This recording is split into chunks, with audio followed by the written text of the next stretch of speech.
পর স্ত্রী আর পর পুরুষ কখনোই আপন হয় না। এগুলো হলো মরীচিকা। 90% পুরুষ শাশুড়িকে মায়ের মতো সম্মান করে, কিন্তু 80% মেয়ে শাশুড়িকে পরিবারের বোঝা মনে করে। কালো মেয়ের বিয়ের চিন্তায় যে মায়ের রাতের বেলায় ঘুম হয় না, সেই মা দিনের বেলায় ছেলের জন্য সুন্দরী ফর্সা মেয়ে খুঁজে। কেউ বছরে কতজন ভালোবাসার মানুষ বদলে ফেলছে, কেউ আবার তার ভালোবাসার মানুষের জন্য বছরের পর বছর অপেক্ষা করে চলছে। কেউ দামি শাড়ি হাতে পেয়ে তবুও খুশি নয়, আবার কেউ তাঁতের নতুন শাড়ির গন্ধ বারবার শুনছে।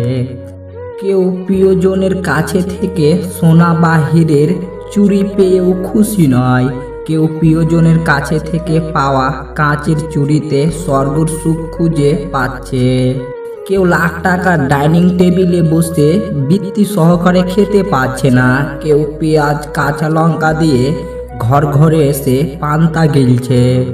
কারোর দামি খাটে শুয়ে ঘুমের ওষুধ খেতে হচ্ছে, কেউ আবার হিমারে হাওয়াও ঘরে ঘুমাচ্ছে। কারোর পড়ার টেবিলে নতুন বইয়ের সমাহার, কিন্তু পড়ার ইচ্ছা নেই।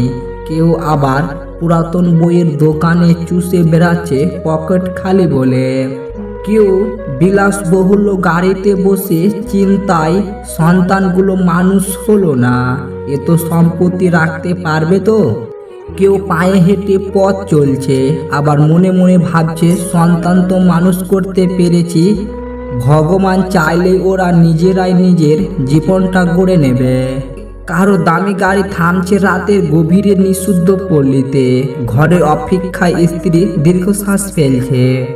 কেউ ভাঙা ঘরে থেকে স্ত্রীকে নিয়ে অবিনত স্বপ্ন জোয়ারে ভাসছে। কেউ ভাবছে আর কয়েকটা দিন ডিভোর্স পেপারে সাইন করতে পারলেই মুক্তি।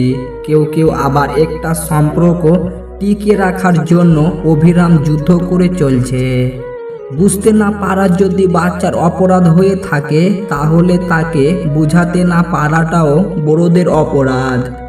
একটা সম্পর্ক গড়তে অনেক কিছুই লাগে, কিন্তু সম্পর্ক বাঁচিয়ে রাখতে যা যা লাগে তার মধ্যে একটা হলো টাকা।